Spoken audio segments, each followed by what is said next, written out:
ऐशियाचा पदरधारा ऐशियाचा पदरधारा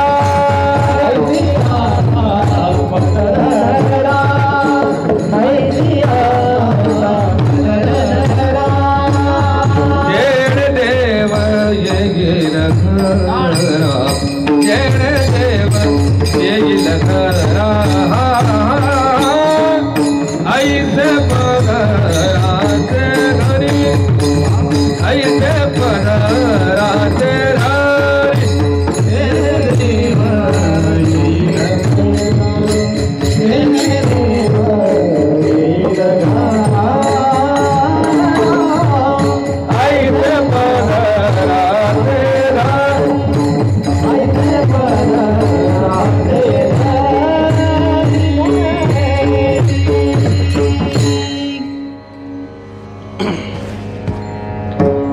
ऐशियाचा पदरधरा जेणे देव येईल घरा ऐसे पदराचे धनी संत साधू ऋषी मुनी उपस्थित जमलेल्या माझ्या माता पित्यांनो नामधारकांनो हरिभक्तांनो वारकऱ्यांनो साधकांनो भगवंतावर निस्सीम प्रेम करणारे सर्व माझ्या आत्मस्वरूप भावंडांनो आपल्या सर्वांच्या चरणी साष्टांग दंडवत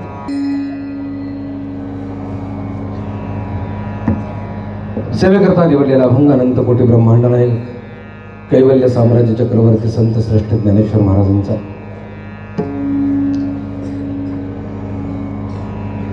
अद्वैतपर असा अभंग आहे.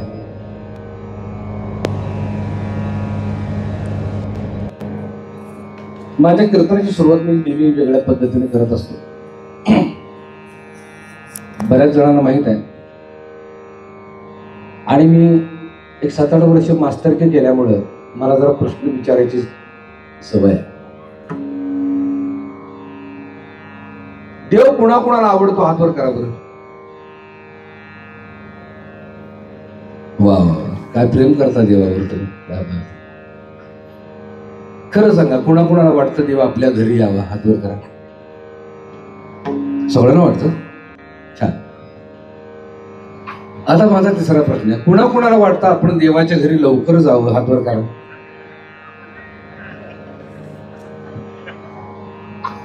ज्याने ज्याने हातवर केलं ते वैतागते संसाराला. देवा घेऊन जा रे बाबा.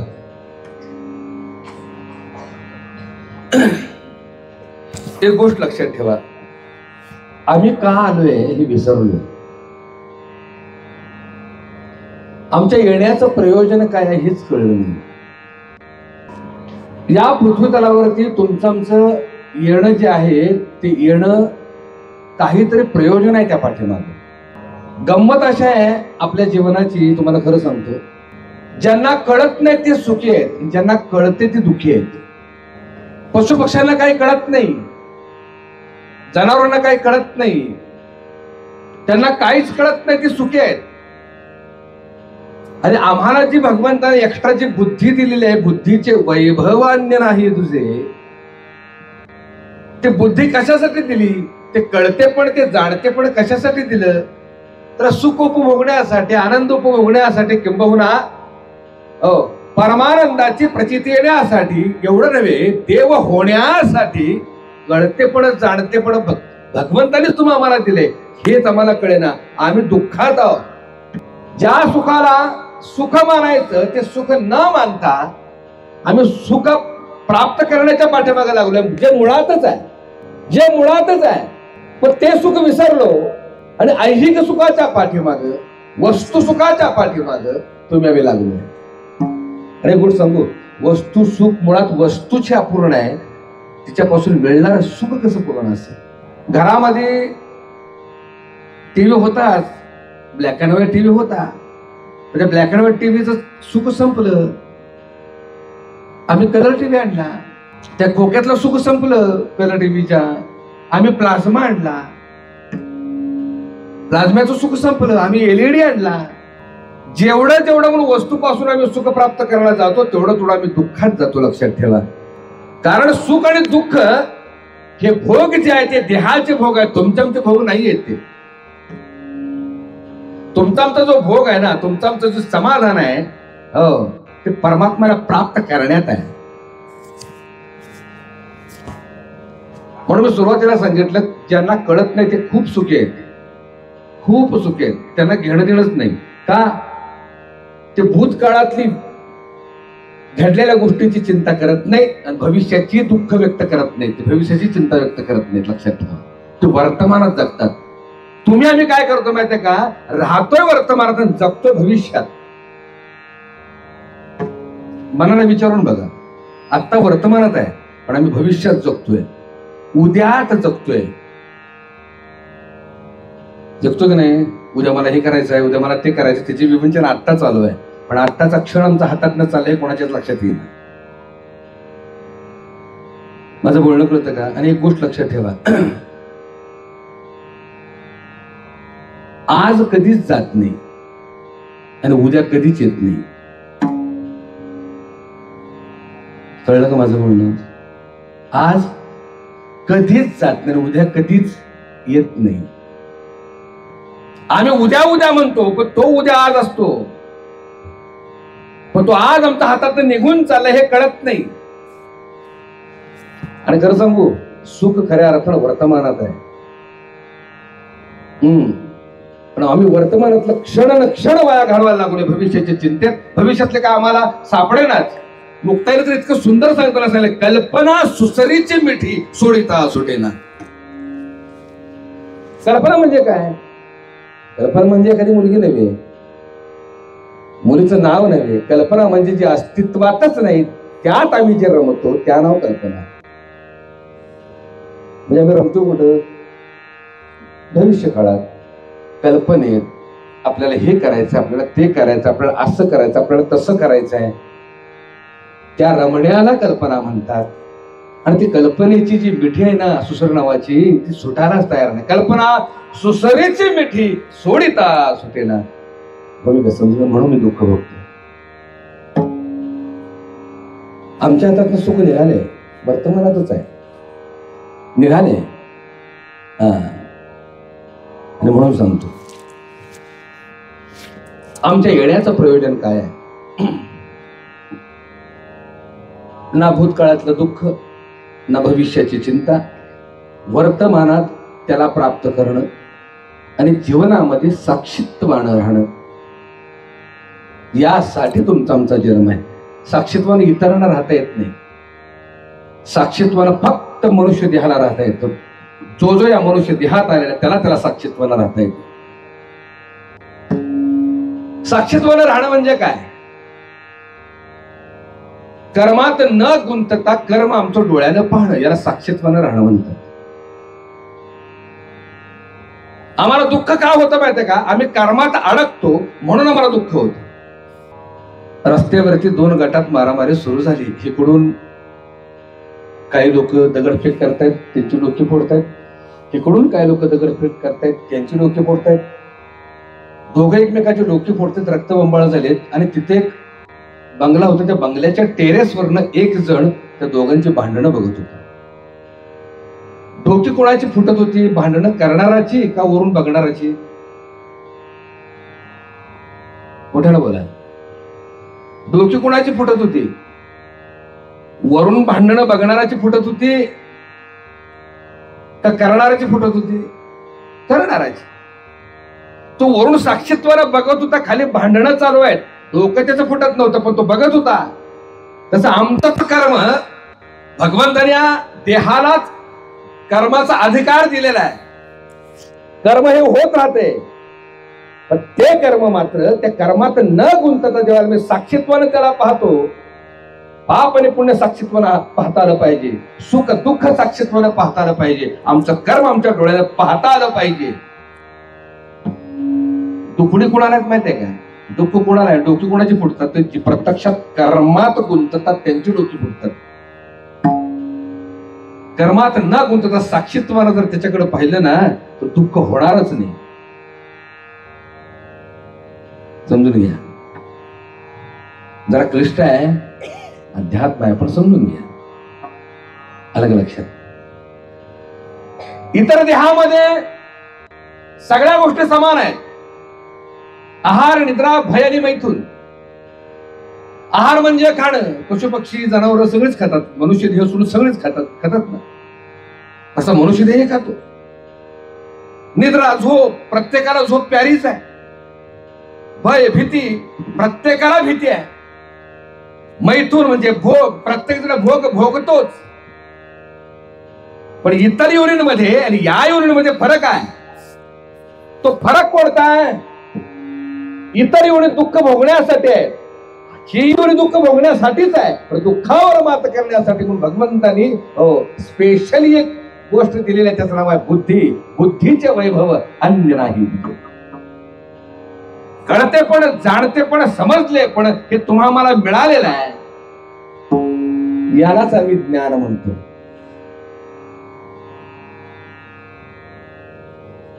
क्षेत्र आणि क्षेत्रज्ञाते तो मीच जाण निरुते, ज्ञान ऐसिता याते मानू आम्ही. सुरुवातीला मी सांगितलं, या देहात येण्याचं प्रयोजन वेगळं आहे. कशासाठी या देहात आलोय? मशागत करण्यासाठी. क्षेत्र आणि क्षेत्रज्ञ, क्षेत्र म्हणजे शेती आणि क्षेत्रज्ञ म्हणजे या शेताला जाणणारा जो साक्षीत्वात नांदतोय तो. भूमिका समजून घे. क्षेत्र आणि क्षेत्रज्ञाते तो मीच जाण निरुते, आणि ज्ञान ऐसे तया ते म्हणून. साक्षीत्वाने ज्यावेळेला या देहात वास करतो, या देहाकडून घडणारे कर्म साक्षीत्वानं पाहतो, तो खरा या नरदेहाचा उपयोग करून घेतो. लक्षात ठेवा. हा मनुष्य देह जो मिळालेला ना, तो मनुष्य देह कशाला मिळालेला आहे? शेतकऱ्याला जी शेती मिळते त्याला भगवंताने गीतेमध्ये क्षत्रिय म्हटलंय. क्षत्रिय शब्दाचा अर्थ काय? ब्राह्मण, क्षत्रिय, वैश्य, शूद्र यातला क्षत्रिय का? नाही. यातलं वर्णातला क्षत्रिय या ठिकाणी ग्राह्य धरायचा नाही. क्षत्रिय, क्षेत्रिय, क्षेत्र म्हणजे मनुष्य देह, आणि क्षेत्राचा जो मालक आहे, जो आत्मा आहे, तो क्षेत्रिय आहे, तो क्षत्रिय आहे. क्षत्रियाच्या वंशी जन्मावे तरी समरांगणे का भ्यावे, स्वामी काजी मरावे तरी पावावे माझे पद. भूमिका समजून घ्या. क्षत्रियाच्या वंशी जन्मावे म्हणजे मनुष्य देहात जन्माला यावं. मग कर्म करायला का भ्यावं ते भगवंतांना अर्जुनाला सांगायचं. कर्म करायला का भ्यावं? स्वामी काजी मरावे तरी पावावे माझे पद. माझ्यापर्यंत येण्यासाठी अर्जुना तुला जे कर्म दिलेलं आहे ते कर्म कौशल्यपूर्ण पार पाड.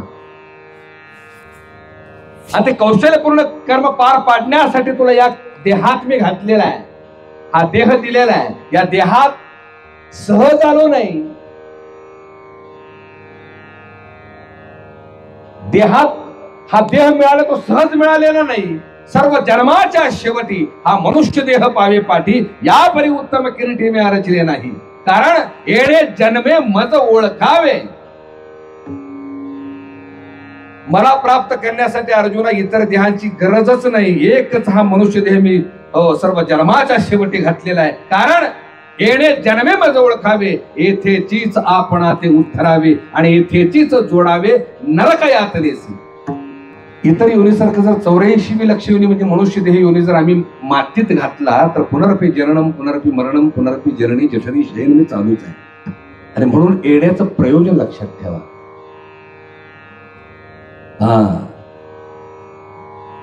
ज्ञानोपर आर्ततेनं गोपाळाला, कानोबाला, पांडुरंगाला विनवणी करतात. पांडुरंगा, तुझी प्राप्ती मनुष्य देहातच आहे, म्हणून माझ्या सुरुवातीपासून 83,99,999 गावं ओलांडत एका एका गावात एक कोटी वेळा मुक्काम करत, दुःख भोगत, यातना भोगत, इथं परत येण्यासाठी पाय माझे रक्तबंबाळ झाले, छिन्न विछिन्न झालो, दुःख दुःख जर सगळं भोगलं. कशासाठी? ऋषीमुनींनी सांगितलंय की याच जन्मात त्याची भेट होते, इतर जन्मात नाही भेट होत कुत्र्या मांजरांच्या. किडामुंगीच्या पशुपक्ष्यांच्या याच मनुष्ययोनीमध्ये पांडुरंगा तुझे भेट होते म्हणून एवढ्या दुरून आलो.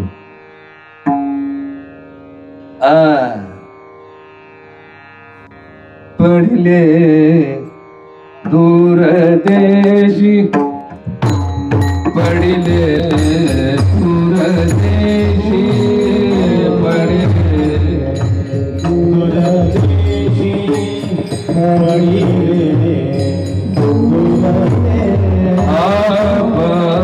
पडले दूर देशी पडले दूर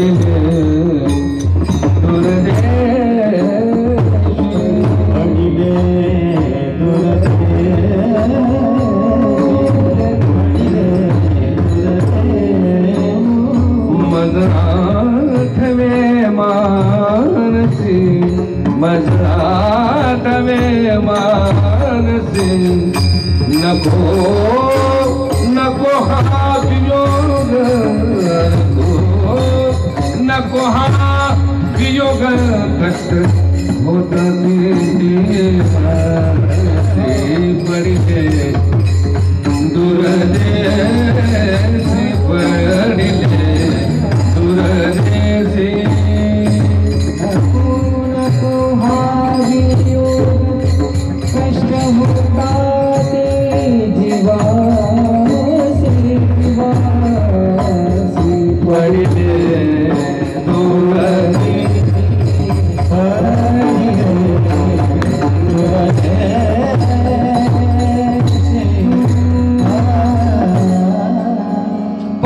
दूर देशी.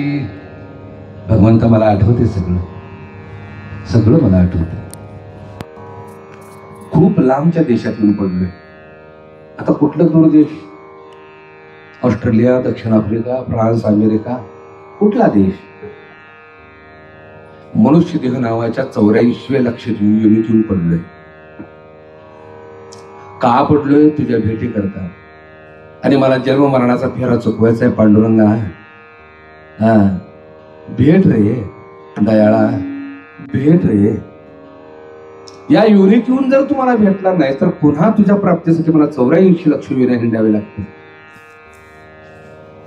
नाही का? चुकले या वर्म फेरापर्यंत. वर्म चुकतो कुठला माहितीये का आपला? या मनुष्य देहात येऊन भगवंताची प्राप्ती न करता पुन्हा आम्ही जन्म युनिटच्या खाईत जातो. आमचं वर्म चुकतं म्हणून आम्हाला दुःख भोगावं लागतं. त्या मनुष्य जन्म योनीचं महती सांगताना प्रत्येक संतांनी पोट तिडकीनं सांगितलेलं आहे. आणि मग आम्ही आमच्या हातून काय होते माहितीये का? क्षण क्षण असं वाया चालला, वाया चालला. आम्हाला हे कळे ना. दुर्लभ नरतनू गेल्यावरती होशील पछताई. हो, दुर्लभ नरतनू हा दुर्लभ मिळालेला आहे. तो जर हातात गेला ना तर पश्चातापाशिवाय पर्याय नाही. भूमिका समजून घ्या. तुम्हाला मला वाटतंय बघू आहे उद्या, बघू परवा, उद्या परवाच तर सोडूनच द्या. काय झालं महाभाग मध्ये बघू म्हातारपणी.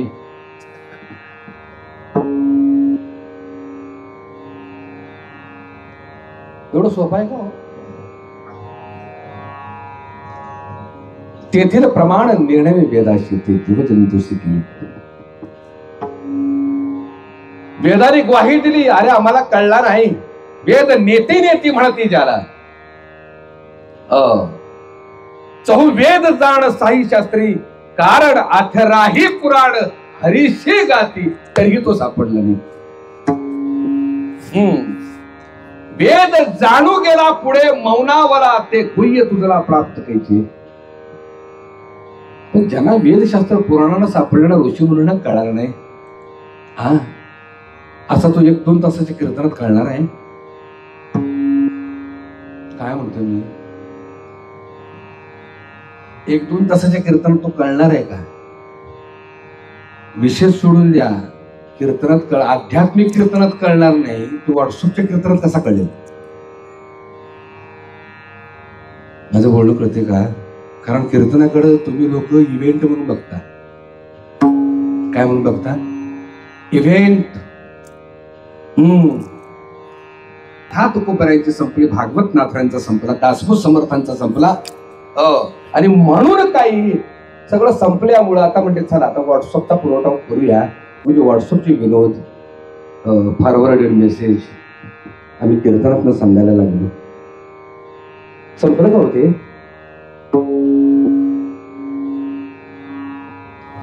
दररोज आम्ही सासू सुनेची भांडणं दररोज घरात आहेत का नाही? जे दिवसात चालतं ते कीर्तनाच्या व्यासपीठावर मांडायची गरज काय? त्यातनं सोडवणूक करण्यासाठी तरी कीर्तन आहे. बेवडा आम्ही दररोज बघतो, तर बेवड्याच्या कथा कीर्तनाच्या व्यासपीठावर काय मांडायचे? आणि हे सुरू झालं की तुम्हाला मला असं वाटतं की लय भारी कीर्तन झालं, पण त्यात पुढल्या वर्षी तारीख द्या, पाठशिरी द्या. आणि आम्ही मंडळी व्हॉट्सअपचे जोक आणि विरोध, कमरेखालचे विरोध वगैरे का सांगतो माहिती का? अंग विक्षेप, चित्र विचित्र चाळे हे सगळं का करतो माहिती का? पुढल्या वर्षी तारीख मिळाली, आमच्या डायरी भराव्यात म्हणून. लक्षात आला का? आम्ही पापात निघालोय विषय सोडा, कारण तुमच्या आयुष्यातले 2 तास आम्ही वाया घालवलेत. आम्ही पापच करतोय, पण तुम्ही डबल पाप करताय ह्याचा विचार कुठं करताय? कारण कीर्तनाला येत आहे खरं, पण कीर्तना करणं हसण्याच्या अपेक्षेतून आयुष्याचं वाटोळं करून घ्यायचं, त्याचं काय?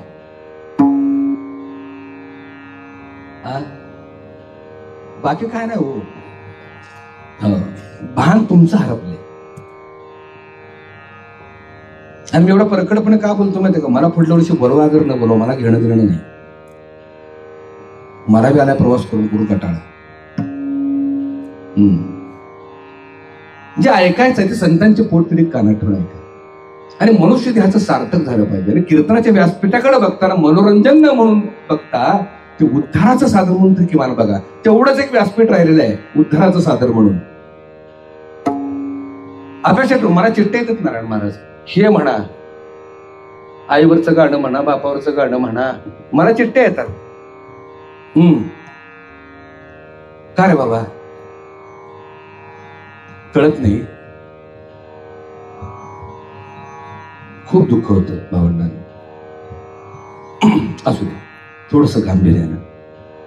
विनोद असावेत, चुटकुले असावेत, सगळ्या गोष्टी असाव्यात. नाथाने बारोड्यातनं विनोद केला नाही हो, पण किती सात्विक विनोद होते ते.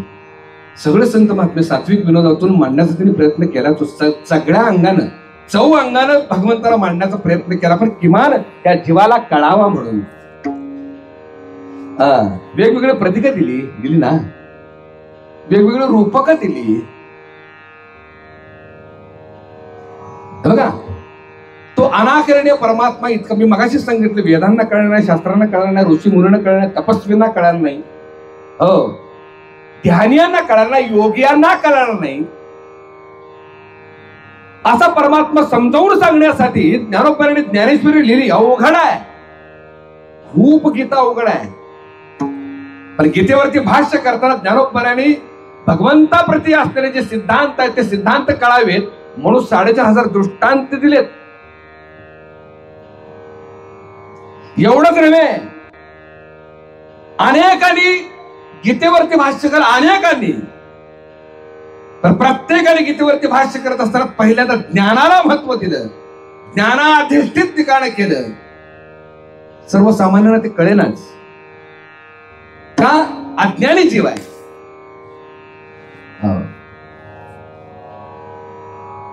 कोणी कोणी गीतेवरती भाष्य केलं? पहिल्यांदा गीता व्यासाने लिहिली 700 श्लोकांची. पहिलं भाष्य केलं आद्य शंकराचार्यांनी, म्हणजे गीतेवरती भाष्य केलं, टीका केली. त्याच्यानंतर मग मध्वाचार्य, वल्लभाचार्य, रामानुजाचार्य, अष्टावक्र. अलीकडे कोणी कोणी केलं? प्रजापिता ब्रह्मकुमारी ईश्वरीय विश्वविद्यालयाचे जे फाउंडर आहे, संस्थापक आहेत ब्रह्मबाबा, त्यांनी गीतेवरती भाष्य केलं. श्रील प्रभुपाद स्वामींनी गीतेवरती भाष्य केलं. ओशोंनी भाष्य केलं. गुरुदेव रानड्यांनी भाष्य केलं. लोकमान्य टिळकांनी भाष्य केलं. विनोबा भावेंनी भाष्य केलं. बऱ्याच जणांनी, जेवढी मला माहिती तेवढी मी नावं सांगितली, बऱ्याच जणांनी भाष्य केलं. प्रत्येकाने ज्ञानाची मांडणी केली. बुद्धिजीवींसाठी ते ज्ञान लिहिलं. तसंच गीतेवरती आमच्या ज्ञानोबांनी सुद्धा भाष्य केलं.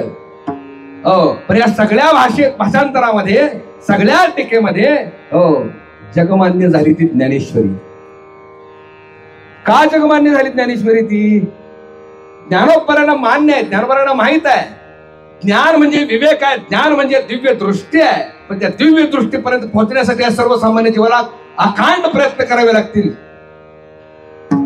जो सुज्ञ तो जाईल, जो बुद्धिजीवी आहे तो जाईल. पण अज्ञानीने काय करावं? जी माणसाच्या देहात आलेले आहेत त्या प्रत्येकाला त्या परमानंदाचा उपभोग घेण्याचा अधिकार आहे. मग ते का मिळू नये म्हणून ज्ञानोबरांनी त्या ज्ञानाला भक्तीची जोड दिली. भूमिका समजून घ्या. भक्तीची जोड का दिली म्हणजे का बघा, मार्ग दोन आहेत. एक ज्ञान मार्ग आणि एक भक्ती मार्ग आहे. ज्ञान मार्गामध्ये बुद्धीला ताण द्यावा लागतो. भक्ती मार्गामध्ये ज्ञानाला महत्वाचं नाही, फक्त एकच गोष्ट करावी लागते, समर्पण करावं लागतं. माझं बोलणं कळलं का? त्याच्या पुढे जाऊन सांगतो, ज्ञानोबरांनी अभ्यास केला. ज्ञान मार्ग जर भगवंतापर्यंत पोहोचण्यासाठी असला तर ज्ञान मार्गानं पोहोचणारे खूप कमी आहेत, खूप कमी आहेत. का? ज्ञानी नेहमी तर्क लावून पुढे वाटचाल करत असतो.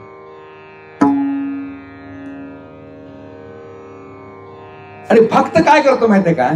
सगळं त्याच्यावर टाकतो आणि आपण झडझडून मोकळा होतो. समर्पण.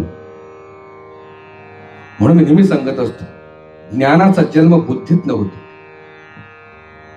आणि भक्तीचा जन्म हृदयात न होतो. आणि सगळ्यांनी मिळून ज्यांना जेव्हा प्राप्त झाला, मीरा असेल, राधा असेल, तुळशीदास असतील, सुरदास असतील, ज्ञानोबा असतील, तुकोबा असतील, हो रामकृष्ण परमहंस असतील, संत कबीर असतील, सगळ्या मंडळींनी ज्ञान प्राप्त केलं नाही असं नाही, पण ते ज्ञान त्याच्या प्राप्ती करता केलं. तो एकदा कळाला, ज्ञान टाकून दिलं.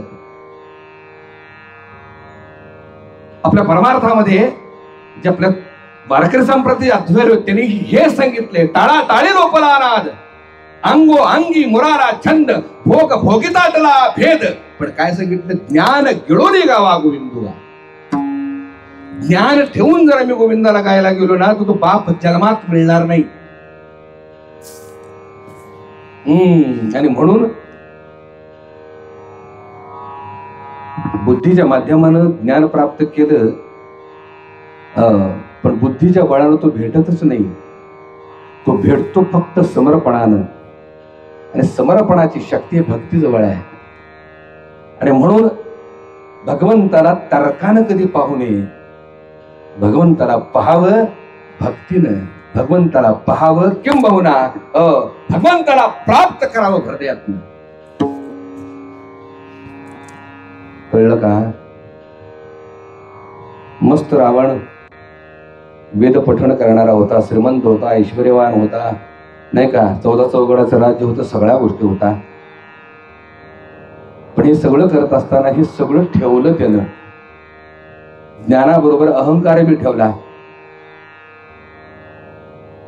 आणि देवाचा वैरी झाला. शबरीनं फक्त काय केलं माहितीये का? हृदयातनं त्याचा दावा केला. आणि म्हणून देवाला तटस्थ उभं राहावं लागलं. इतिहासात मला दाखवून द्या, पुराणात मला दाखवून द्या, महाभारत रामायणात मला दाखवून द्या की ज्ञानाच्या माध्यमानं भगवंताला प्राप्त केला. दाखवून द्या. नाही, भक्तीच्याच बळानं प्राप्त केला. भूमिका समजून घ्या. आजकाल काय झालंय, ज्ञान मांडलं, ते असं वाटतं आय आय आय केवढं ज्ञान, केवढं पाठांतर. नाही, ज्ञानेश्वरी पाठ, दासबोध पाठ, भागवत पाठ, हरिपाठ पाठ, सगळं पाठ, कसलं आघात ज्ञान.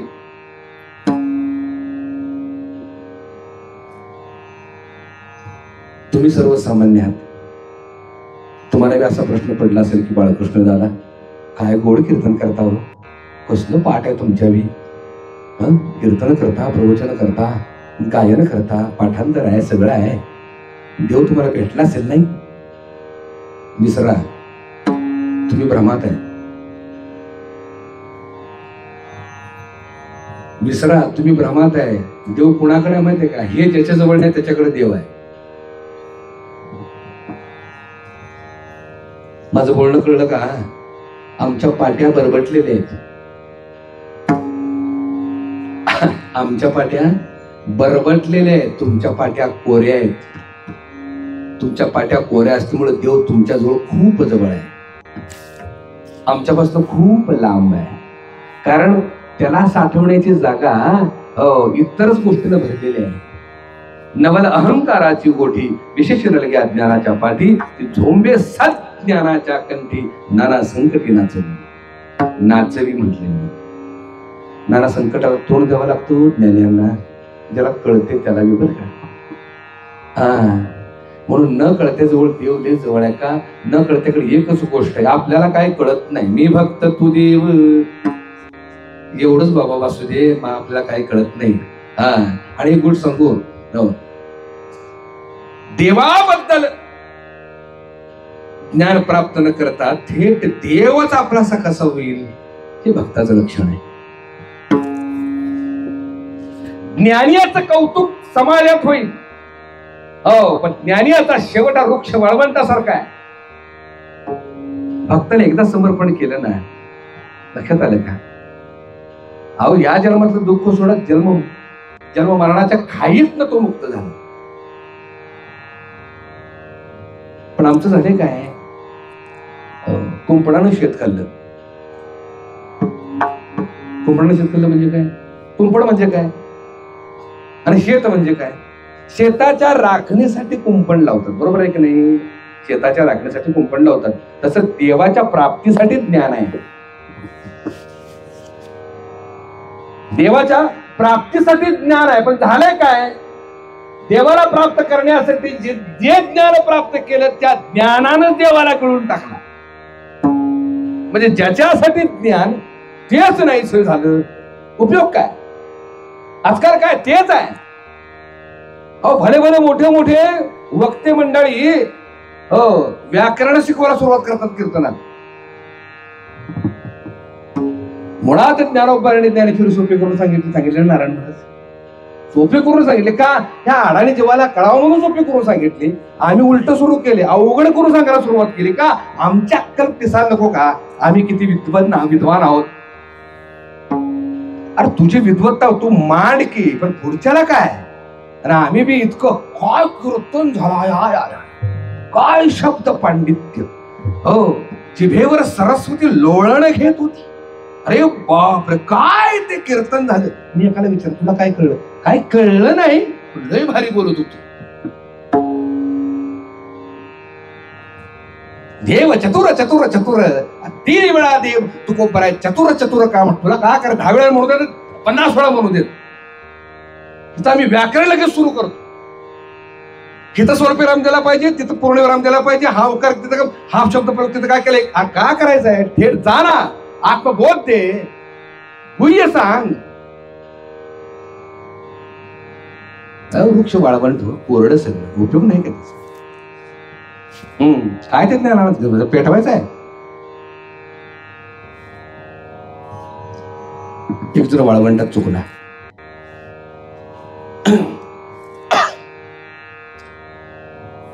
एवढं विस्तीर्ण वाळवंट होतं, कोसो दूर घर नव्हती. ऊन मी म्हणत होते, पाय भाजत होते. तहान तर प्रचंड लागली होती. ओठ कोरडे पडले होते, तोंड कोरडं पडलं होतं, उन्हाचे चटके बसत होते. त्याला जर पाणी मिळालं नाही तर तो मरणार होता. एवढी पाण्याविना तिची यात्रा सुरू झाली. तो पाण्याच्या शोधात तो वाळवंटाला लागला. इकडं तिकडं पाहतोय, पाणी काय मिळेना, पण पाणी पिल्याशिवाय पर्याय नाही म्हणून चालू लागला. थोड्या वेळानंतर त्याला एक झोपडी दिसली. झोपडी दिसल्याबरोबर त्याला इतका आनंद झाला. ज्यार्थी तिथं झोपडी, त्यार्थी तिथं कोणतरी राहत असावं, ज्यार्थी राहत त्यार्थी तिथं पाणी असावं. जीव मुठीत धरून, प्राण मुठीत धरून तिथपर्यंत कसा बसा पोचला. त्राण संपला, झोपडीच्या दाराजवळ गेला, लिटरली पडला तो. रांगत रांगत आत गेला त्या झोपडीत. तिकडे तिकडे पाहिलं तर शेजारी पाण्यानं भरलेला माठ होता, थंडगार पाण्यानं भरलेला माठ. हो, आणि पुढच्या बाजूला एक जण त्या झोपडीचा मालक तिथं बसला होता. आतमध्ये गेला आणि विनवणी केली, बाबा रे तुझ्या पाया पडतो, मला 2 घोट पाणी दे. तू जर मला पाणी दिलंस तर माझा जीव वाचेल. खूप तहान लागले रे बाबा, तुझ्या पाया पडतो, मला पाणी दे. अंतःकरणापासून तू विनवणी करायला लागला. तर झोपडीत बसलेला मालक म्हणला, अरे बस जरा, कशाला गडबड करतोस, बस बस बस, पाणी कसं तयार होतं ते आधी ऐक. ऑक्सिजन आणि हायड्रोजन, ह्या 2 तत्वाचं मिलन झालं की मग पाणी तयार होतं. हायड्रोजन 30%, ऑक्सिजन 50%, असे दोन्हीचं मिश्रण एका चंचू पात्रात घेतलं की 2 तास ते हलवलं की मग त्याचं पाणी तयार होतं. तो म्हणला, तुझं ज्ञान पेटव, पाणी दे. आता गरज कशाची त्याला? पाण्याच्या ज्ञानाची गरज आहे का पाण्याची गरज आहे? मोठ्यानं बोला. पाण्याची गरज. तसं देवाबद्दलचं ज्ञान नको बाबा, देव दे रे, ती अर्थता पाहिजे. जीवना वेगळी मासोळी, तुका तैसा तळमळी. पाण्यातनं मासा ज्यावेळेला वेगळा होतो तो तडफडतो. तो लक्षात आला का? तशी जीवाची अवस्था झाली पाहिजे देव कळाल्यानंतर. प्रॉब्लेम काय झाला माहितीये का? आपला प्रॉब्लेम हा झालाय, लक्षात आलं का? आम्ही परमात्मा रूपच आहोत. परमात्मा आमच्या बरोबरच आहे का नाही? आमच्या बरोबरच आहे, पण त्याची किंमत आम्हाला कळेल. ज्यावेळेला या देहातून तुम्ही आम्ही वेगळं होणार त्यावेळेला आम्हाला कळेल की आम्ही आयुष्य वाया घालवलं. मासा ज्यावेळेला पाण्यात असतो त्याला पाण्याची किंमत असते का? माझं बोलणं कळलं का नामदेवा? मासा ज्यावेळेला पाण्यात असतो त्यावेळेला त्या माशाला पाण्याची किंमतच कळत नाही. काय चाललंय? ज्यावेळेला तो जीवना वेगळी म्हणजे पाण्यातनं बाहेर पडतो त्यावेळेला त्याला पाण्याची किंमत कळते. अरे अरे, माझ्याकडनं चूक झाली, मी पाण्याला महत्व का दिलं नाही? पाण्याला महत्व? आता माझी तरफड सुरू झाली, मला पुन्हा पाणी पाहिजे. पाण्याचं महत्व पाण्यापासून वेगळं झाल्यावर कळतं, तसं हातातून देह निसटल्यावर मात्र जीवाला कळतं. एखाद्या आजारानं जखडू द्या या देहाला, मरण कळू द्या तुमचं, आणि मग तुमच्या लक्षात येईल आतापर्यंत आयुष्य फुकट गेलं. भूमिका समजून घ्या. आणि म्हणून या देहात असतानाच आमची भक्ती उपवर झाली पाहिजे. देहात असतानाच उपवर झाली पाहिजे. हा शब्द प्रयोग लक्षात ठेवा. उपवर होणं म्हणजे एखादी मुलगी ज्यावेळेला उपवर होते त्यावेळेला तिला खरा अर्थ कळतो, आणि मग ती आपल्या भावी पतीचा धावा करते, भावी जोडीदाराचा धावा करते, प्रियकराबद्दल स्वप्न रंगवते. पण कधी उपवर झाल्यावर. तशी भक्तीची उपवरता लवकर यावी. उपवर होण्याचं वय काय? 12 ते 18, बरोबर आहे? हे उपवर होण्याचं वय आहे. उपवर झाल्यानंतर मुलगी मात्र बरोबर तिचं चालचरण बदलते, पेहराव बदलतो, सगळ्याच गोष्टी बदलतात. का? एकच डोळ्यासमोर असतो, मला भावी जोडीदार हवाय. भावी जोडीदाराबद्दल स्वप्न रंगवत असते. वेद कधी लागतात? उपवर झाल्यावर. देवाचा वेद कधी लागतो? भक्ती उपवर झाल्यावर. 60-70 ओलांडली तरी आमची भक्ती उपवर होईल. बोलणं माझं कळते का?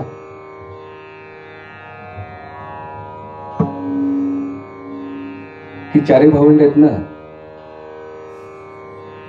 निवृत्ती, ज्ञानदेव, सोपान आणि मुक्ताई. ही 4 भावंड, आणि ह्या 4 भावंडांसाठीच ज्ञानोबारांनी इतकी सुंदर उभी ज्ञानेश्वरीत घेऊन ठेवलेली आहे. स्वतःसाठीच लिहिली म्हणायला काय हरकत नाही. ताई दशेची वाट न पाहता, वयसेची या गावा न जाता, बालपणीच सर्वज्ञता मिळते. ताई दशेची वाट न पाहता म्हणजे काय? देव कळतो उतार वयात, आणि उतार वयात देव कळायला लागल्यानंतर मग आम्ही त्याची भक्ती करायला जातो. मग ते आम्हाला 60-70 कुठं अवस्था प्राप्त होते नाही का? आणि मग आम्ही त्याचं चिंतन करायला सुरुवात करतो. ज्ञानोबराय म्हणतात तिथं काही दशेची वाट न पाहता अवस्थेची वाट बघायची गरज नाही. वयसेची या गावानं जाता वयात येण्याची वाट पाहायची बी गरज नाही. उपजतच उपवर झाली चारी भाव उपजतच. आणि बालपणीच सर्वज्ञता मिळत या राहू द्या हो. उपजत नाही म्हणतो मी, उपवर होता येत, पण कळल्यानंतर किमान उपवर होता यावं, उपवर व्हावं, तरच तो भेटेल. नाहीतर मग अवघड आहे. संत एकनाथ महाराजांनी तर इतकं फटकारले, काय न पुसका पद्मिनीचे सोहळे, काय न पुसका पद्मिनीचे सोहळे, काय न पुसका पद्मिनीचे सोहळे, काय न पुसका पद्मिनीचे सोहळे, काय न पुसका पद्मिनीचे सोहळे, काय न पुसका पद्मिनीचे सोहळे, काय न पुसका पद्मिनीचे सोहळे, काय न पुसका पद्मिनीचे सोहळे. वांजेचे डोहाळे कैसे होते,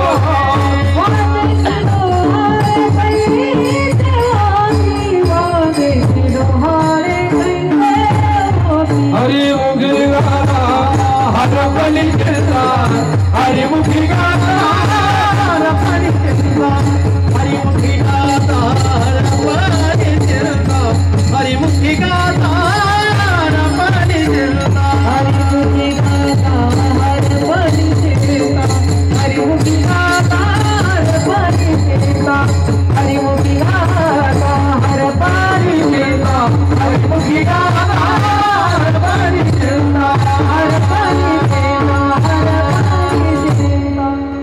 काय नपुसका पद्मिनीचे सोहळे, वांजेशी डोहाळे कैसे होते. पद्मिनी म्हणजे सुंदर स्त्री, देखणी स्त्री.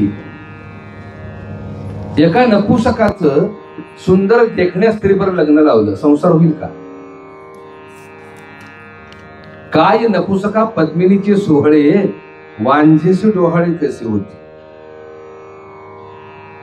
स्त्री जर उपवरच झाली नसेल, वयातच जर आली नसेल, तर तिला डोहाळे लागतील का. तसं भक्ती जर आमची उपवर झाली नसेल तर परमात्म्याचे डोहाळे लागतील का. नाही लागणार. मग 1000 कीर्तनकारांना जो कुळून पाजलं तरी फरक पडत नाही. का फरक पडत नाही. अंधा पुढे दीप खरासी चंदन. हो, आंधळ्या पुढे रोषणाई केली. त्याला विचारलं बाबा कसं दिसतं रे तू. म्हटलं काय बोंबलायचं म्हणणार, काय दिसत नाही, काय सांगू. का आंधळ आणि खरासी चंदन, गाढवाला चंदनानं आंघोळ घातली. हो, आणि म्हणजे सर त्याची पाय पूजा करूया. पायाकडे गेले, जे पळालं ते उकिरडे जाऊन लोळायला लागलं.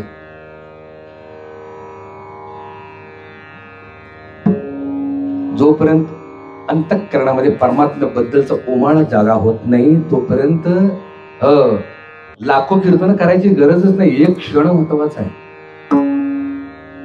एक क्षणामध्ये त्याचा ध्यास झाला ना, एक क्षण फक्त. हो, तुझे विण सका मज नाही कोणी, वाटते चरणी घालविठी. लक्षात घ्या. अंतःकरणामध्ये एक त्याच्याबद्दलचा कळवळा निर्माण झाला, भक्ती निर्माण झाली, भाव निर्माण झाला. आणि बघा, भाव बळे आकडे एरही नाकडे. वर्तवैकल्य उपास तपास या सगळ्या गोष्टी करू मुक्त प्राप्त होईल. ज्ञानोबराने आजच्या अभंगाची सुरुवातच सांगितलेली आहे. योगी या दुर्लभ तो म्या देखील असा. आत्ता अभंगाकडे प्रेम आहे. कळलं पाहिजे ना. योगी काय करतो.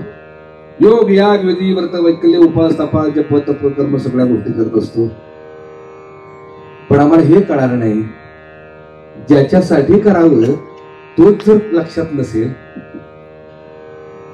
थोडस कडू बोलू का.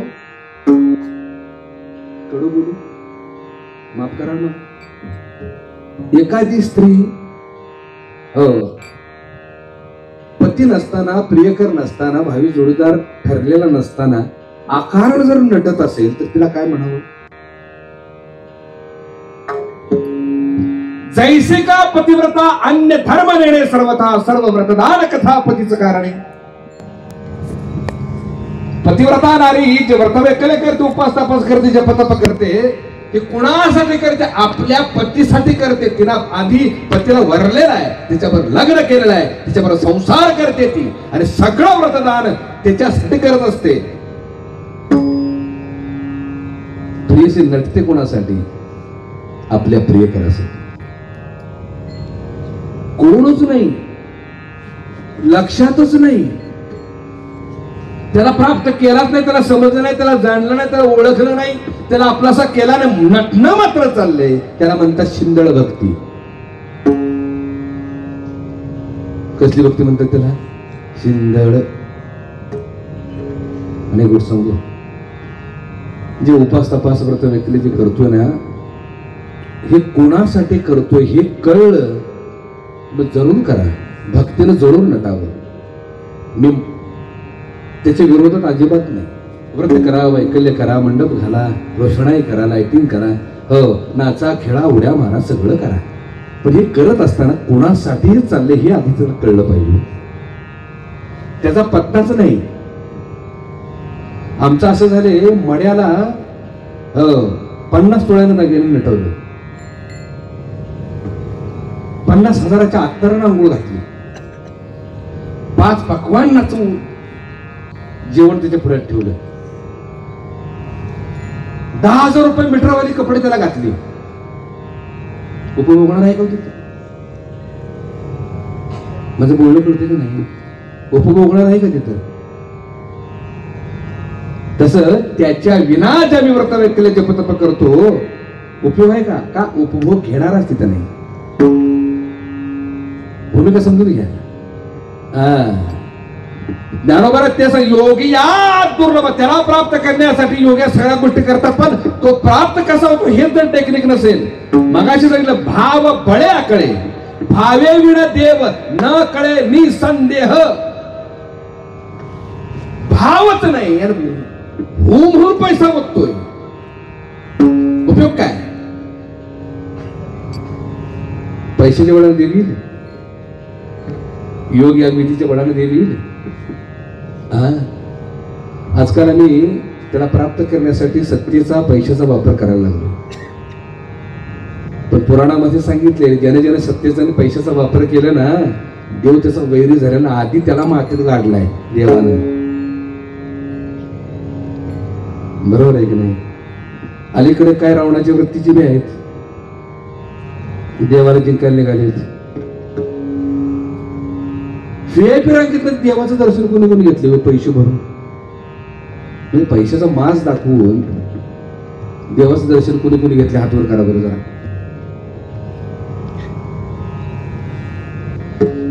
जो भायुक्त अंतःकरणानं दर्शनासाठी रांगेत उभा असतो ना, ऊन वारा पाऊस काही बघत नाही हो, पण विचार ते रांगेत उभा असतो. ऊन मी म्हणत असतो, हो घाम्या घोम झालेला असतो, पण श्रद्धा इतकी तिची दृढ असते बरं का.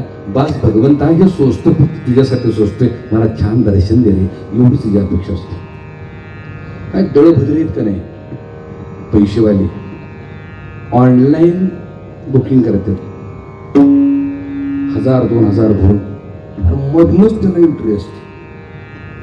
म्हणजे जे उन्हातानात खपलेलाच उभक्त आहे की नाही, त्याला किंमतच नाही. जे पैसे भरते त्यालाच किंमत. मग ती देवाजवळ दर्शन. मला खरं सांगा, ते भेटेल का? जो उन्हातानात उभा आहे त्याला भेटेल का पैसे भरून आणि भेटेल? समाधान साधारण मनात झालं काय माहिती आहे का? असाच एक जण रांगेत बघतो उभा होता, ऊन सोसत होता बिचारा, खूप लांब रांग होती, चेहऱ्यावर त्याच्या थोडंसं दुःख होतं. कधी भेटशील रे देवा, काय हे लवकर भेट रे बाबा. देवळात एक दालाल बाहेर आला आणि तो रांगेच्या बाजूने चालायला लागला. चला म्हणले 500 रुपये द्या थेट देवाजवळ, 500 रुपये द्या थेट देवाजवळ, 500 रुपये द्या थेट देवाजवळ. ही विचार ते नसेल काय ह्याच्या बाहेर, थिएटरच्या बाहेर 10 का 20, 10 का 20. तशी तू दालाल बाहेर आला म्हणजे 500 रुपये थेट देवाकडे. ह्या बिचारा भक्ताला बोलले बाबा म्हणले, काय काय म्हणतोस तू? काय नाही म्हणले, तुला देवाजवळ जायचं डायरेक्ट. म्हणजे हो. 500 रुपये तुला देवाकडे घेऊन जातो. शेवटी म्हणलं ते 500 रुपये राहू दे, हे 2000 घे, देवालाच बाहेर बोलव.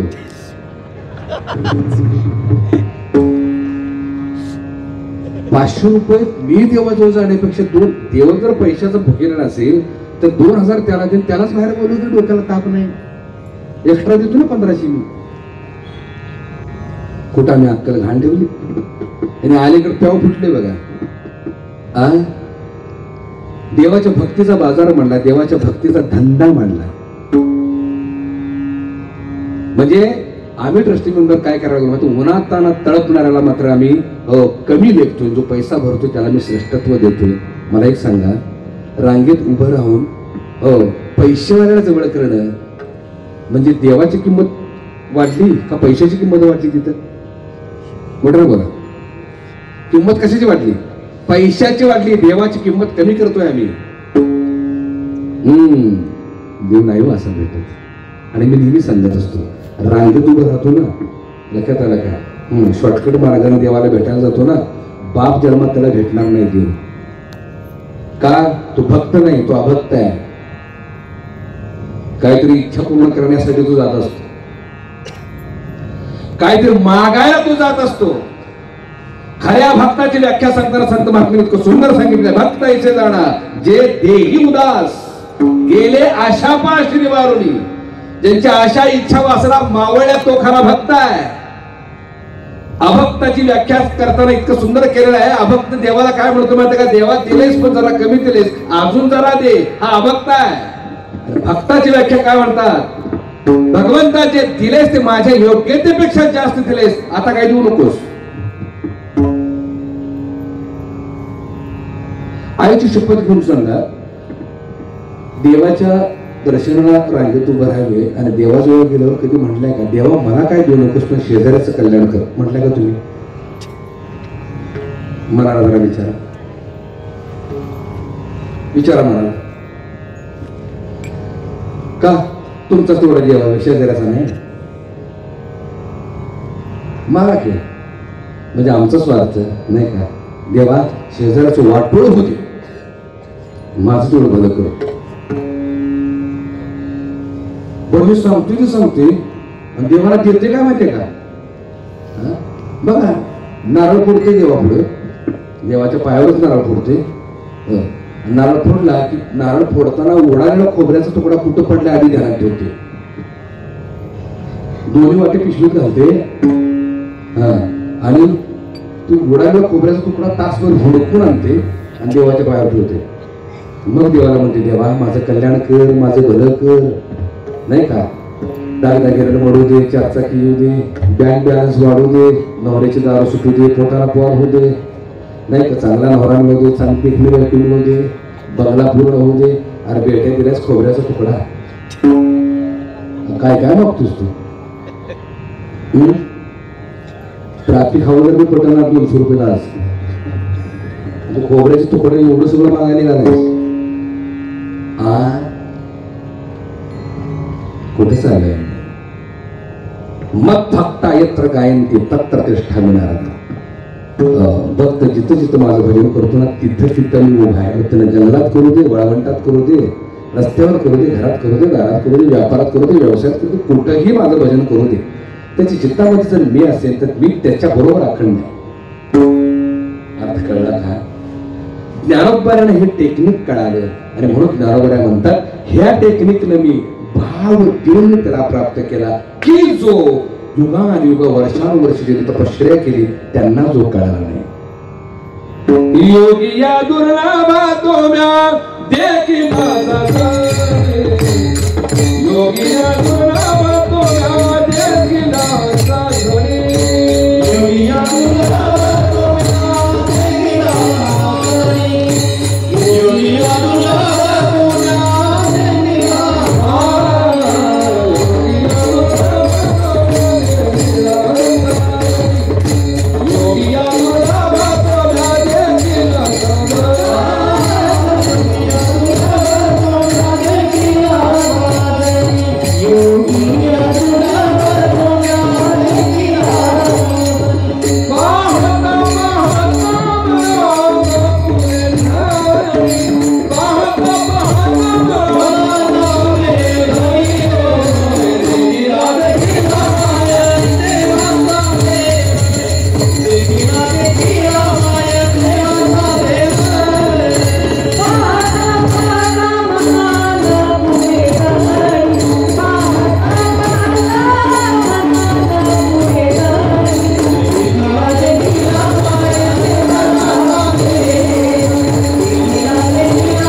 देखील साजणी पाहता पाहता मना न पुरे धणी. काय सांगू बाई. आणि ज्ञानोबरांच्या साहित्याचं आणखी एक वैशिष्ट्य असतं. ज्ञानोबरांच्या अभंगामध्ये प्रत्येक अभंगामध्ये प्रत्येक शब्द हा स्त्रियांगाने म्हटलेला आहे. प्रत्येक शब्द मुळात मी सांगतोय बघा, ज्ञानोबरांची संपूर्ण परमार्थ हा भक्तीनं चिंब भिजलेला आहे. भक्तीनं चिंब भिजल्यामुळं अंतःकरण ममत्वानं भरलेलं आहे.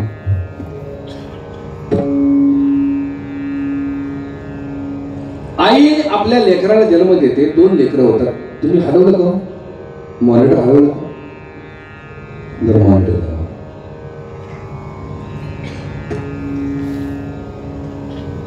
आईच्या पोटी 2 लेकरं जन्म घेतात. एक धडधाकड जन्माला येतं आणि एक पांगळ जन्माला येतं. आई काळजी जास्त कोणाची करते? पांगळ्याची. का? धडधाकड कसं मी जगले जगात, पण माझं पांगळ कसं घडणार? तसं तुम्ही अज्ञान, तुम्ही मी पांगळे आहोत. अज्ञानाचं पांगुळ पण लक्षात आलं का? आम्हाला त्रास द्यायला लागले. या परमार्थिक जीवनामध्ये आमचं जगणं अवघड झाले. म्हणून माऊलींनी संस्कृत असलेली गीता, जसं आई दारोदार हिंडते, कच्चा शिदा घेऊन येते आणि आपल्या लेकराला शिजवून घालते, तसं आद्य शंकराचार्याकडून कच्चा शिदा आणला. अरे ज्ञानेश्वरीच्या रूपावर तो पक्का करून तुम्हाला वाढलं. तुमच्या आमच्याबद्दल पोट तरी का? तुमच्या आमच्याबद्दल तळमळ आहे. आणि ही तळमळ असते कुणाच्या अंगी? तर एका स्त्रीच्या अंगी असते, एका आईच्या अंगी असते. जगात संत बरेच होऊन गेले, पण माऊली म्हणून, आई म्हणून उपाधी फक्त एकाच संतांना आहे, ती म्हणजे ज्ञानेश्वर माऊली. त्याच्या लेखानात सुद्धा प्रत्येक शब्द हा स्त्रियंगाने म्हटलेला आहे बघा. स्त्रीलिंगी शब्द भरपूर आहेत. आजच्याच अभंगामध्ये योगिया दुर्लभ तोम्या देखिला साजणी, रूप पाहता लोचनी सुख झाले हो साजणी, पहिला तो वेकाऊ कोकताही शकून गे माये, पाचा दामांचा घोंगडा दिसे, पाचा दामांचा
घोंगडा दिसे, उरली मोठ ते जेवी लगे बाई नेसेन जेवीन बाई, कामारे कामारे होऊन या कानोबाचे घर रेघीन गे बाई. मागाशी म्हणला पडले दूरदेशी, पडिले का पडलो, पडिले दूरदेशी, मदा आठवे मानसी नको नको हा वियोग, कष्ट होता ती जीवास, दिन तैसे रजनी झाली गे माई.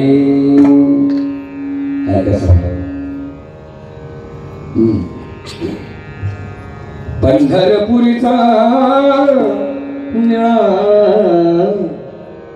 पंढरपुरीचा निळा पंढरपुरीचा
बाई येऊ किती म्हणून दाखवू सगळे अभंग गाताच भक्तीने चिंब भेटलेल्या शब्दाने नटलेले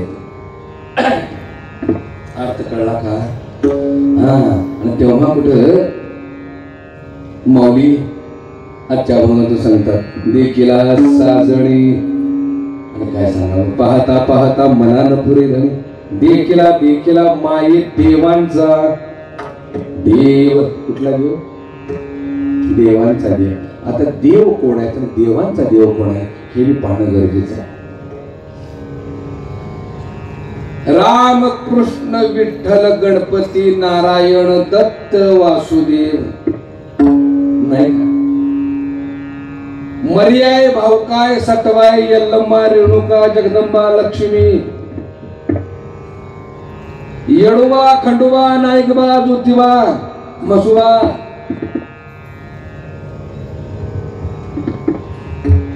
जेवढं जेवढं जेव तेवढं तेवढं संप्रदाय प्रत्येक वंशानं प्रत्येक धर्मानं प्रत्येक जातीनं प्रत्येक वर्णानं एक एक देव निवडलाय.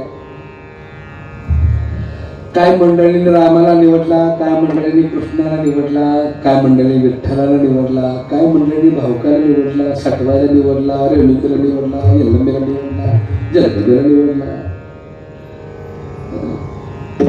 का जसा जसा झेपल तसा तसा निवडला. माझं बोलणं कळलं का? ही सगळी जी देवाईत मी नावं घेतलेली ही तिन्ही गुणांनी म्हटलेली आहे. यामध्ये तमोगुणी देव आहेत. ह्या तमोगुणी देवाला जे लागतं ना ते आटकुरी मेंढी उपाट्या पकाची कोंबडी दही अंड आमट नाही का वल सुकं सगळं जे लागतं ना ज्या देवाला ते तमोगुणी देव. रजोगुणी देवाला जे चटपटीत लागतं झणझणीत लागतं रसरशीत लागतं गरगरीत लागतं ते रजोगुणी देव. आणि सत्वगुणी देवांना जे लागतं ना ते काय सांगतोय का? सत्वगुणी देवांना काय लागतं? फल पुत्र पत्र पुष्प फल उदक हे भजन माझ्यासाठी हे सत्वगुणी देवांना. आता सत्वगुणी देवामध्ये आमचा राम आहे कृष्ण आहे विठ्ठल आहे हे सगळे आहे. हे तिन्ही गुणांनी नटलेले आहेत. म्हणजे तिन्ही गुणांनी ज्या अर्थी नटले त्या अर्थी तिन्ही गुणांना नशिवंत आहे. तिन्ही गुण नाशिवंत आहे. आणि हरिपाठात सांगताना तीन गुण काय आहेत? त्रिगुण आसार आहे. त्रिगुण काय आहे?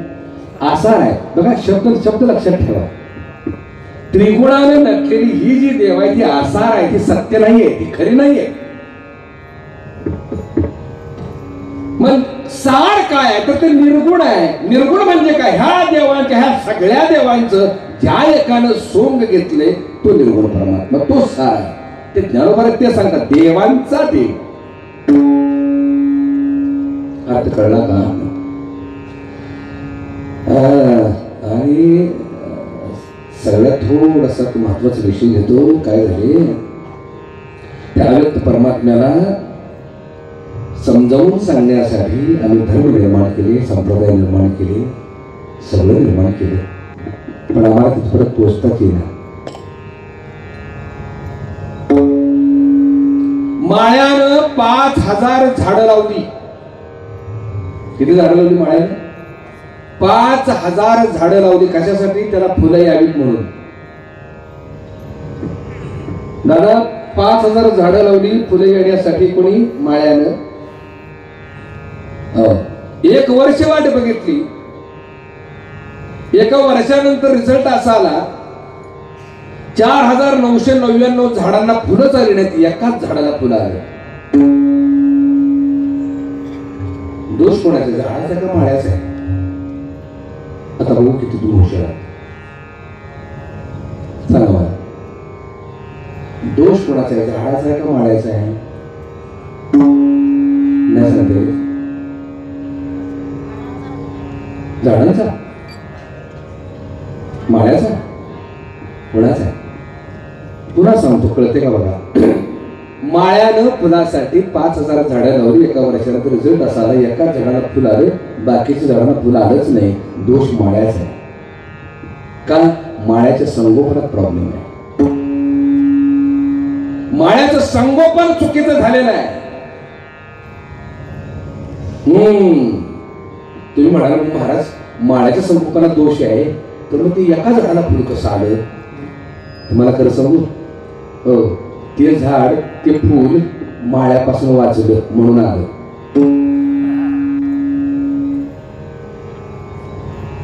थोडस बुद्धीला ताण द्या. ज्याला कळते ना त्याला कळालंय. आमचं संगोपन चुकलंय. हजारो वर्ष झाली झाड लावलेले आहे, पण एका बी झाडाला फुली ना आतापर्यंत. का फुली ना? संगोपन चुकलंय. एक तर माळी मिळाला नाही, आणि जो मिळालाय तो असाच आहे. संगोपनात काहीतरी दोष आहे म्हणून झाडाला फुले ना. म्हणजे ते झाड वाचलं ते का? ते माळ्यापासून वाचलं. आणि अशी झाडं कुठली आहेत? ज्ञानोबा, तुकोबा, नाथराय, स्वामी विवेकानंद, रामकृष्ण परमहंस, ओशो, लाओत्से, सुकरात, संत कबीर, ही सगळी त्या माळ्यापासून वाचली म्हणून आत्म नावाचं, परमात्म स्वरूप नावाचं त्यांना फुल आलं. आम्हाला का फुले ना? आमचा माळी व्हॉट्सअपची जोक सांगतो कीर्तनात.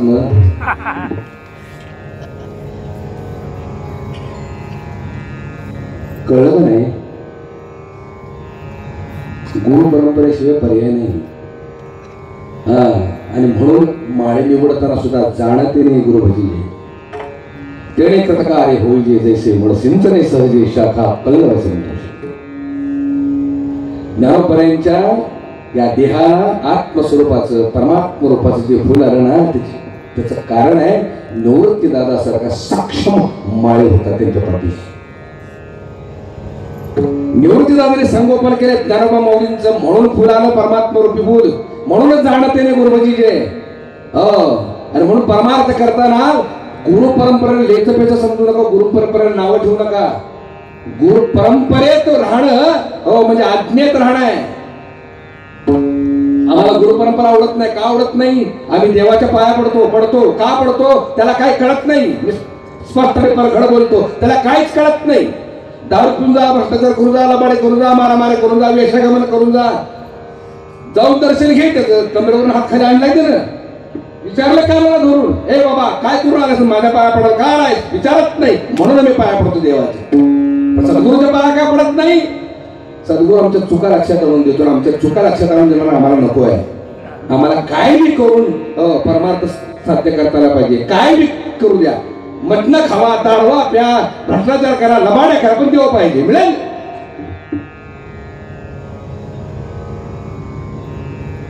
ह्यात आम्हाला सोडवलं पाहिजे.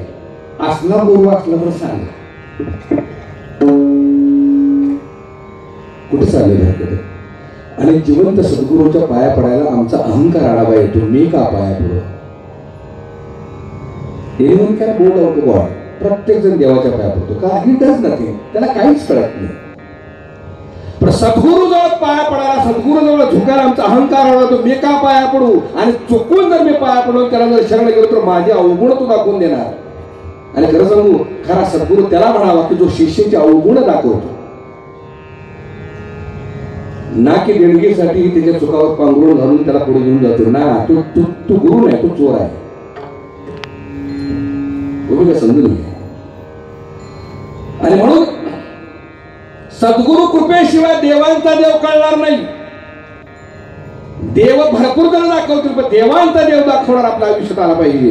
देखीला माहीत देवांचा देव विठला संदेह निमाले तुझे. पण अनेकदा देवांचा देव लक्षात आला की संशय संपतो. आणि देवांचा देव लक्षात कधी येतो माहिती आहे? कधी येतो?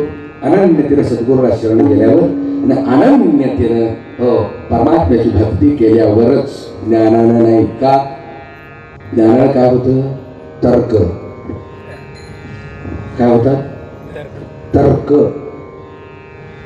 तर्क म्हणजे संशय. आणि म्हणून त्याला हृदयापासून भक्तीने जिंकावं. पेटला संदेह नाहीतर काय होतं माहिती का? सगळं उलटच लागतं.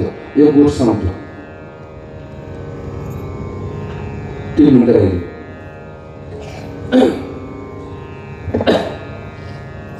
एक जण रस्त्याने निघाला होता. तर लय शिक्षण घेतले होते. तर्कशास्त्राची डिग्री, फिलॉसॉफी झाली. तर्कशास्त्राची डिग्री घेतली सगळ्यात मोठी. दिवसात तिथं तर्क लावायचं. तर्क तिथले तार्किक होते.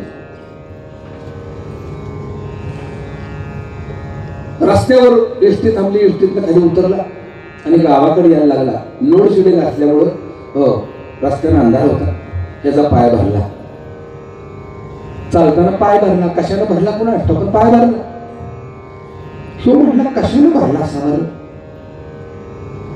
आता भरलाय भरू दे. कशाने? तू कशाला त्या अंधारात बघत बसलाय? उजेडात गेल्यावर बघ. छे उगीच तर कशाला डिग्री घेतली का मी? कशाला भरलाय तू बघितल्याशिवाय म्हणजे पुढे जायचं नाही. सोक्ष मोक्ष लावायचं म्हणून भरता पाय घेतला हातात. भरलेलं त्या हातात घेतलं. वल लागले. आता असू दे. आतापर्यंत तुझी मजुरी गेलेली आहे. उजेडात गेल्यावर बघ काय हातात आहे ती. छे म्हणला. एवढ्या वेळ आहे कोणाला? आता सोक्ष मोक्ष म्हणून त्याला नेलं नाकाकडे. आता तुम्ही का हसताय? मी सांगितले का कशाला भरला? म्हणजे तुम्ही तर्क लावला.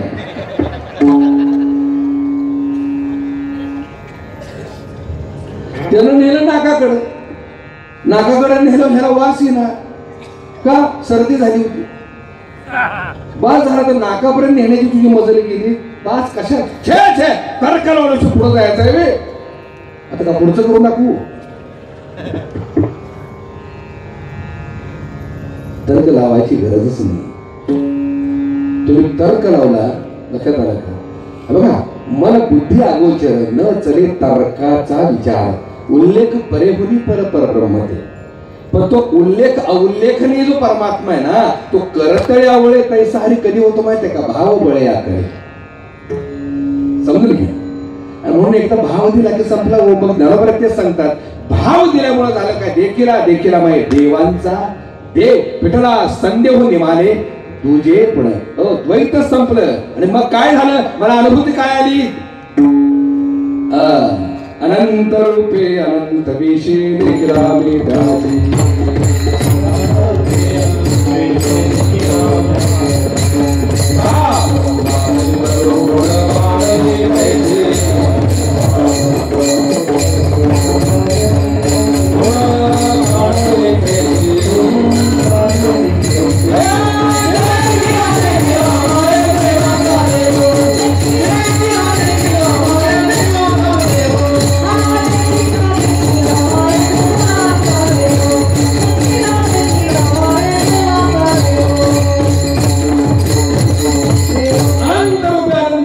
देखील आम्ही त्याशी भगवंताला पाहताना अनंत रूपात अनंत वेशात पाहिला.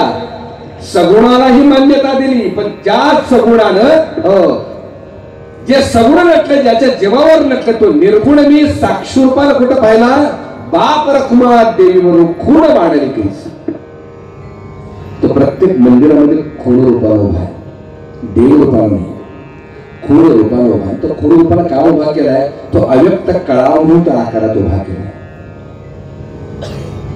बघा, मंदिरात गेल्याशिवाय त्याचं दर्शन घेतल्याशिवाय आमचं समाधानच होत नाही. होतं का? याला म्हणतात भक्तीचं बळ. आपली भक्ती कुठेतरी निर्माण व्हावी, भक्तीचा जन्म व्हावा, त्या भक्तीतून मिळणारं जे सुख आहे ते खूप सुंदर आहे. म्हणून सगळं मूर्ती उभ्या केल्यात मंदिरामध्ये. बीजचे झाले तोरू भंगाराचे अलंकारू, तैसामध्ये एकाच विस्तारू ते हे जग. सोन्याला अलंकाराचं रूप धारण केलं. सोनं महत्वाचं वादच नाही, पण जोपर्यंत आकारात नटत नाही तोपर्यंत त्याला किंमत नाही. बरोबर आहे की नाही? बापाला एकुलती एक मुलगी होती. बाप श्रीमंत होता. पोरीच्या लग्नामध्ये बापानं पोरीच्या गळ्यात 3 किलो सोन्याची बीट बांधली. किती किलो? 3 किलो सोन्याची बीट बांधली. पोरगी म्हणजे गळ्यात कशाला घालताय बाबा, डोक्यात घालणं मारा. बाप म्हटलं अगं वेळेस का 72,000 तोळे झाले, कळते का तुला? 3 किलो तुला सोनं देतोय मी. अहो बाबा म्हणले काय माहित आहे मला, अनुभव माहित आहे मला, पण ते सोनं ज्यावेळेला अलंकारात नसेल, सजीव धरले, माझ्या गळ्यात वेळेला पडेल, मी किती देखणे दिसेल बाबा. असं काय करता, मला ते आकारात न ठेवून द्या बरं. तसं अव्यक्त परमात्म्याला भक्तीचा आनंद घेता येणार म्हणून त्यानंच घेतलेलं हे सृष्टीचं सोंग आहे. अनंत रूपे अनंत वेशी देखीला बाप रकुमा देवीवर पुन्हा माने देखीला देखीला माई देवांचा देव विठला संध्य होली माने तुझे पडगडोपार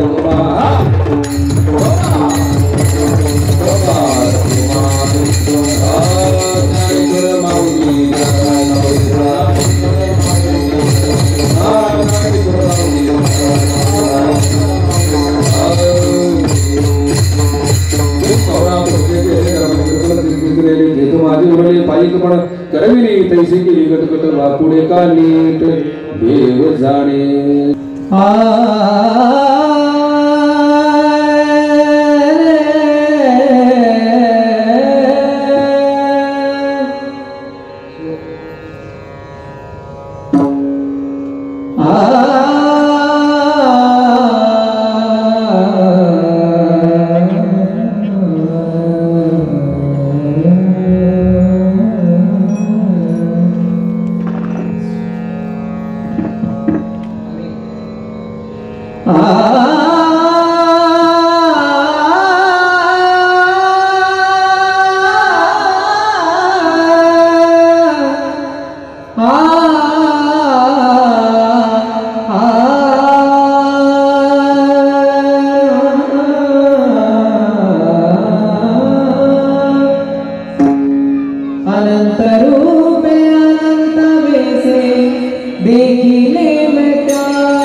तुझे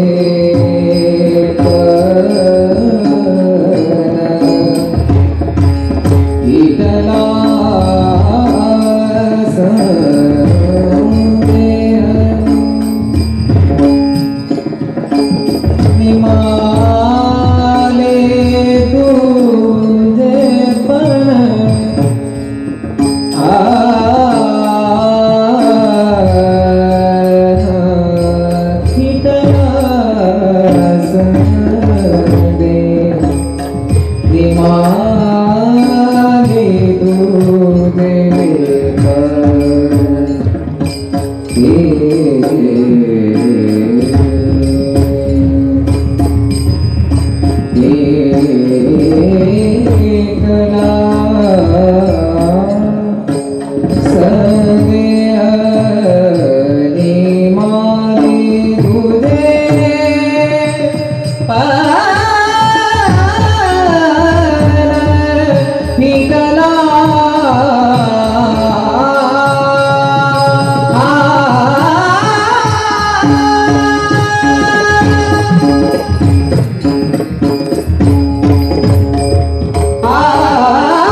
या सर्वांचं मी व्यक्त करतो. शेवटी संतांच्या चरणी सेवा अर्पण करतो, भगवंताच्या चरणी सेवा अर्पण करतो. सगळं पूर्ण विठ्ठल जय जय विठ्ठल.